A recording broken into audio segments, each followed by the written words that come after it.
తర్వాత బయలుదేరి సతారా వచ్చారు. ఆఖరికి సమర్థరామదాసు గారు వచ్చేసిన ప్రదేశం సతారా వచ్చి, నిన్న మనం చెప్పుకున్నామే కృష్ణ వేణి రెండు సంగమిస్తాయి. ఆ సంగమించేటటువంటి స్థలం దగ్గర మాహులి అని గ్రామంలో అక్కడ ఉండిపోయారు. అక్కడ పర్ణశాల నిర్మించుకొని ప్రతిరోజు అక్కడ స్నానం చేస్తూ అక్కడే జపం చేసుకుంటూ అక్కడే ఉండిపోయారు. ఆ కాలమునందే మహానుభావుడు శివాజీ మహారాజ్ జన్మించారు. జీజీబాయి ఆయన తల్లి, షహాజీ భోన్స్లే ఆయన తండ్రి. ఆ జీజీబాయి పరదేవతని గొప్ప ఆరాధన చేసింది.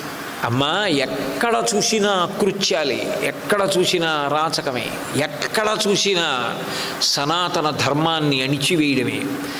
ఇటువంటి స్థితిలో ఈ ధర్మాన్ని కాపాడడానికి ఒక కుమారుణ్ణి నాకు కటాక్షించమని ప్రార్థన చేసింది. కొన్ని సంవత్సరాలుగా భర్త వేరొక చోట కొలువు చేస్తున్నాడు. ఆయన వచ్చాడు. ఆ రోజున రాత్రి పడుకున్నారు. పడుకుంటే ఒక సిద్ధపురుషుడు ఒకడు కల్లో కనపడి ఎదురుగుండా వచ్చి నిలబడినట్లుగా అనిపించింది ఆ షహాజీ భోన్స్లేకి. వెంటనే ఆయన ముక్కు పుటాలకి ఏదో సువాసన తగిలింది, విభూతిలాగా. ఆయన కళ్ళు తెరిచి చూశాడు, లేవలేకపోయాడు. బంగారు రంగులో మెరిసిపోతున్నాడు ఒక యోగి. చేతిలో మామిడి పండు పట్టుకొని, నీ భార్య సనాతన ధర్మ పరిరక్షణ చెయ్యగలిగిన తేజోమూర్తి అయిన కుమారుడు కావాలని అడుగుతోంది. ఈ పండు పట్టుకెళ్ళి నీ భార్యకి అని చేతిలో పెట్టాడు. ఆయన అట్లాగే చిత్తరువులా ఉండిపోయాడు షహాజీ భోన్స్లే. ఆ వచ్చిన వ్యక్తి అంతర్ధానమైపోయాడు. ఆయన పండు పట్టుకొచ్చి జీజీబాయికి ఇచ్చాడు.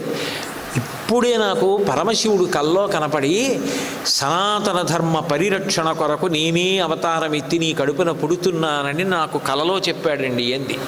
ఆ మామిడి పండు తింది. తర్వాత శివాజీ మహారాజు వాళ్ళ కడుపున పుట్టాడు. పుట్టిన తరువాత ఎంతో కాలం సమర్థరామదాసు గారిని కలుసుకోవాలని విశ్వ ప్రయత్నం చేశాడు.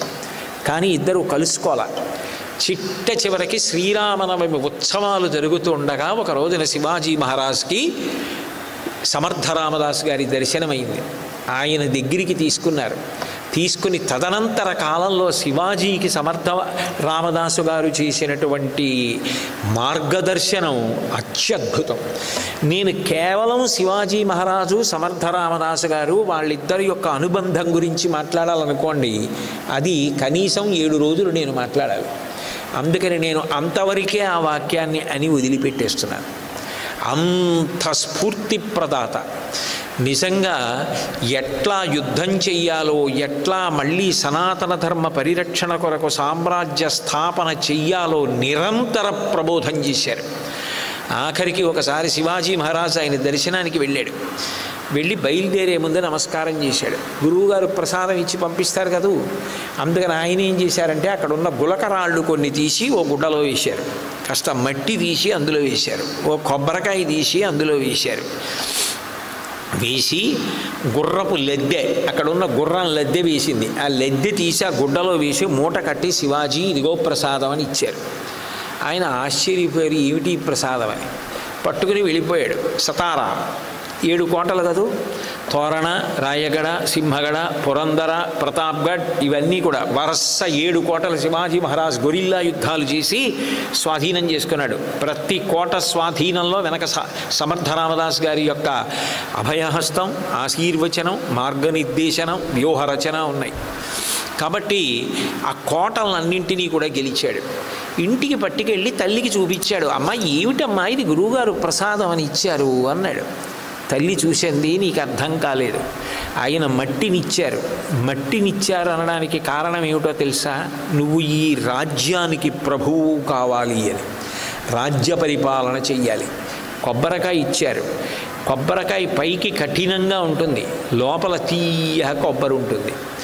రాజు పైకి కఠినంగా ఉండాలి, మనసు లోపల పరమ మృదువుగా ఉండాలి. అట్లా ఉండమని చెప్పారు. గుర్రపు లద్ది ఇచ్చారు. అంటే నువ్వు యుద్ధం మైదాన ప్రాంతానికి వచ్చి చెయ్యవద్దు. నువ్వు వైరిపక్షం వాళ్ళ యొక్క సైన్య సంఖ్యతో పోల్చుకుంటే వాళ్లతో సమానంగా సైన్యాన్ని సమీకరించి యుద్ధం చెయ్యలేవు. అందుకని గుర్రపు దండు పెంచుకో. పెంచుకొని సతారా 7 కోటలు నిర్మాణం చేసి ఆ కోటలలో ఉండి గొరిల్లా యుద్ధం చేసి శత్రువులను మట్టుపెట్టు, ఆశ్విక దళాన్ని పెంపొందించుకోమని చెప్పడానికి నీకు గుర్రపు లద్దె ఇచ్చారు.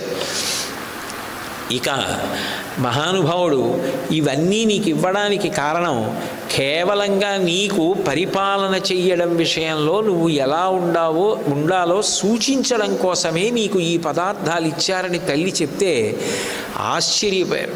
అకస్మాత్తుగా ఒక రోజున శివాజీ మహారాజ్ సతారా కోటలో ఉండగా సమర్థ రామదాసు గారు భవతి భిక్షాం దేహి అంటూ కోట ముందు నుంచి వెళ్ళిపోతున్నారు. పరుగున శివాజీ బయటికి వచ్చాడు. ఏమిస్తావని అడిగారు. వెంటనే పత్రం తెప్పించి పత్రం ఒకటి రాసి జోలిలో పడేశాడు. తీసి చదివారు ఏమిటని. శివాజీ మహారాజు స్థాపించినటువంటి సామ్రాజ్యాన్నంతటినీ కూడా సమర్థ రామదాసు గారికి ఇచ్చేస్తున్నట్లుగా, దానం చేస్తున్నట్టుగా పత్రం రాసి జోలిలో వేసేశాడు శివాజీ. వేసిస్తే ఆయన అన్నారు, నేను సన్యాసిని, నాకు రాజ్యం ఎందుకు, నువ్వే రాజప్రతినిధిగా పరిపాలించు, మామూలుగా కాదు, ముహూర్తాన్ని నిర్ణయం చేస్తున్నాను. నువ్వు పట్టాభిషేకం చేసుకొని గొడుగు కింద కూర్చుని ఛత్రపతి అన్న బిరుదుతో రాజ్య పరిపాలన చెయ్యాలి. ఆ పట్టాభిషేకం కూడా కాశీలో వారణాసి విశ్వనాథుని యొక్క పూజా మందిరంలో ప్రధాన అర్చకుడు ఆయన వచ్చి చెయ్యాలని నియమం పెట్టారు. ఆయన వచ్చి పట్టాభిషేకం చేశారు. ఆయన వచ్చి పట్టాభిషేకం చేసిన తర్వాత చాపల్లన్న గ్రామానికి వెళ్ళిపోయి అక్కడ శ్రీరామ ఉత్సవాలు చేస్తూ, అక్కడ జపం చేస్తూ, అక్కడ శ్రీరామాయణం చదువుకుంటూ అంతర్ముఖులై సమర్థ రామదాసు గారు అక్కడ ఉంటుండేవారు. ఈ సతారా పక్కన ఉన్న సజ్జన్గఢ్ కోటలో శివాజీ మహారాజు ఉంటుండేవారు ఎక్కువ. శివాజీకి ప్రతాప్గఢ్ కోట చాలా ఇష్టం. సతారాలోనే ఆయన ఎక్కువ ఉండేవాడు. అదే సతారా వైభవం. ధర్మ పరిరక్షణ అక్కడ ప్రారంభమైంది. జడత్వం విరిగిపోవడానికి అది కేంద్రమైంది. సమర్థ రామదాసు గారు అక్కడే ఉన్నారు. అక్కడే సంగమంలో స్నానం చేసి అక్కడే చాలా కాలం ఉండిపోయారు. అక్కడే శివాజీని వృద్ధిలోకి తీసుకొచ్చారు. అంత గొప్పవాణ్ణి చేశారు. ఒకప్పుడు కోట కట్టిస్తూ శివాజీ కించిత్ అహంకారం పొందాడు. ఎదురుగుండా చూశాడు, వేల మంది సైనికులు, ఇంతమందికి అన్నం పెడుతున్నాను, జీతం ఇస్తున్నాను, ఇన్ని కోటలు కడుతున్నాను, ఇంత సామ్రాజ్యాన్ని నిర్మిస్తున్నాను, బలవత్తరమైనటువంటి శత్రువుకు ఎదురు తిరిగి గుండెల్లో నిద్రపోతున్నాను, నా అంతటి వాణ్ణి నేను అనుకున్నాడు. అనుకున్న ఉత్తర క్షణం పక్కన సమర్థ రామదాసు గారు కనబడ్డాడు. గురువుగారు ఎక్కడి నుంచి వచ్చారని ఆయన కాళ్ళ మీద పడ్డాడు. సమర్థ రామదాసు గారు ఆశీర్వచనం చేసి లేపి, ఏమి గురువుగారు ఇలా వచ్చారు అన్నారు.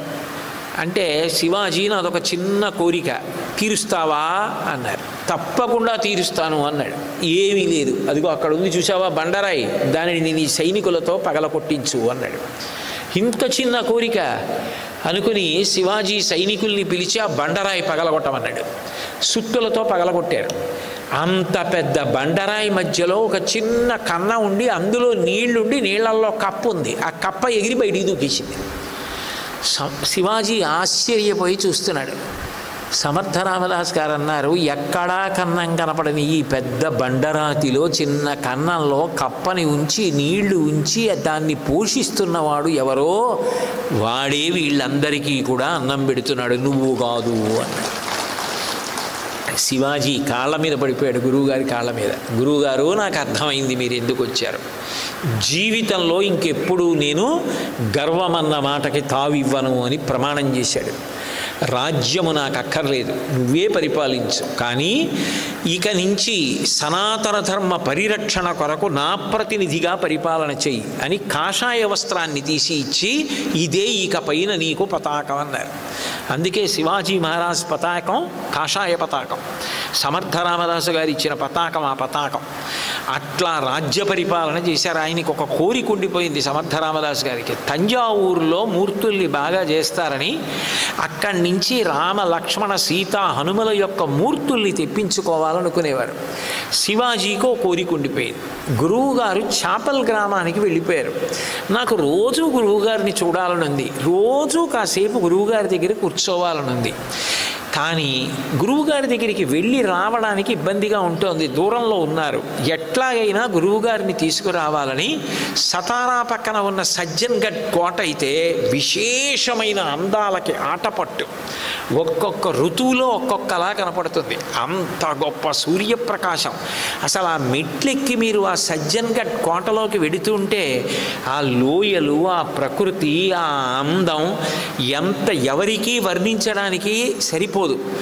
నేను మీకు దాని గురించి చెప్పాలంటే త్రికరణ శుద్ధిగా ఇందులో 0.001% అబద్ధం లేకుండా చెప్పాలంటే,